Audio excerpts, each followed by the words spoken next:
langsung dari RTM Kota Kinabalu. Silakan. Terima kasih Margaret di Angkasa Puri. Assalamualaikum dan salam satu Malaysia. Seorang lelaki ditembak mati apabila bertindak agresif menyerang anggota polis dalam serbuan di sebuah premis di Kampung Maang, Penampang pada Ahad. Rumah tu memang dia seorang je kan? Pesuruhjaya Polis Sabah Datuk Wira Hamzah Taib berkata dalam kejadian 10 malam itu, polis terpaksa bertindak mempertahankan diri dengan melepaskan 4 das tembakan ke arah suspek yang memegang sebilah semurai menyebabkan suspek meninggal dunia serta merta. Polis yang datang memesa rumah tersebut, suspek ini telah bertindak agresif. Dia telah membangkar tilam biliknya, melemparkan tilam itu kepada anggota polis dan telah menggunakan pedang samurai ini untuk menyerang kita punya pegawai dan juga anggota polis. Datuk Hamzah berkata demikian dalam sidang media di Kota Kinabalu. Menurutnya, suspek dipercayai terbabit dalam sebuah kes cubaan membunuh bapa mertua dan adik iparnya di Tawau. Suspek dikatakan bertindak membakar rumah mangsa mengakibatkan adik iparnya terbunuh Disember lalu.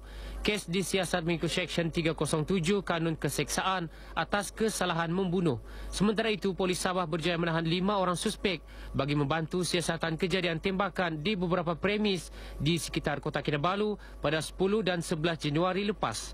Bagaimanapun, 2 daripada mereka dibebaskan. Menurut Datuk Hamzah, kes tersebut disiasat di bawah Seksyen 32-2 Akta Senjata Api 1962. Seramai 100 pelajar dari SJKC Hua Xiong dan SK Tan Sao Putatan menerima sumbangan komputer Satu Malaysia bagi kegunaan sesi pembelajaran dan pengajaran, khususnya mendalami bidang teknologi maklumat dan komunikasi ICT. Guru Besar SJKC Hua Xiong Tang Siu Kin menzahirkan rasa syukur atas bantuan tersebut yang sememangnya amat bermanfaat kepada pihak sekolah, khasnya dalam usaha melahirkan pelajar yang cilik teknologi maklumat. Sementara itu, Timbalan Ketua Menteri yang juga Menteri Pertanian dan Industri Makanan Negeri, Datuk Seri Panglima Haji Yahya Husin berkata, langkah tersebut merupakan inisiatif kerajaan meringankan beban pelajar yang tidak berkemampuan agar tidak terpinggir daripada arus kepesatan ICT. Beliau berucap dalam majlis penyerahan komputer Satu Malaysia dan sumbangan Tahun Baharu Cina di SJKC Hua Xiong Putatan. Datuk Yahya yang juga wakil rakyat Putagas turut mengingatkan ibu bapa supaya memantau anak-anak mereka agar komputer tidak disalahgunakan. Pada majlis itu, SJKC Hua Xiong turut menerima sumbangan Tahun Baharu Cina sebanyak RM4,000. Kerajaan akan mencari pendekatan terbaik dalam menambah peruntukan bagi pelaksanaan pembangunan khususnya di kawasan luar bandar. Timbalan yang di-Pertua Dewan Rakyat, Datuk Ronald Kiandi berkata, pengurangan subsidi gula dan petrol merupakan antara langkah bagi memastikan golongan sasar mendapat manfaat daripada usaha kerajaan. Kerajaan sedar masih banyak kawasan di luar bandar kekurangan kemudahan asas. Sehubungan itu, tumpuan pembangunan di kawasan berkenaan lebih menjurus kepada penyediaan bekalan air bersih, elektrik dan jaringan jalan raya selain pembinaan sekolah dan klinik kesihatan. Datuk Ronald yang juga ahli Parlimen Beluran berucap merasmikan Dewan Serbaguna Kampung Bakung-Bakung di Jalan Sapinangoh, Beluran. Dewan itu siap dibina November tahun lalu. 9 nelayan yang tersenarai dalam e-kasih di kawasan Dewan Undangan Negeri Tanjung Batu menerima bantuan enjin sangkut dan bot melalui grant di bawah Kementerian Sains, Teknologi dan Inovasi MOSTI.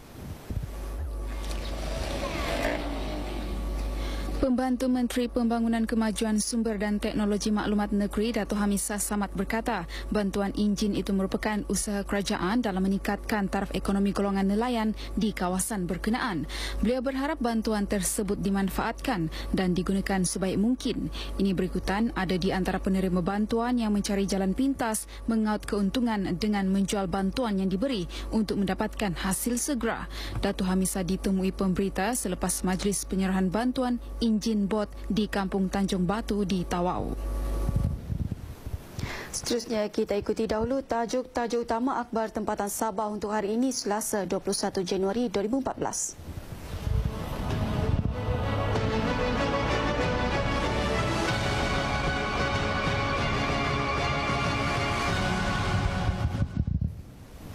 Kita mulakan dengan akhbar News Sabah Times dengan tajuk Kerajaan Pusat sasar bina 92,630 unit rumah PPR seluruh negara.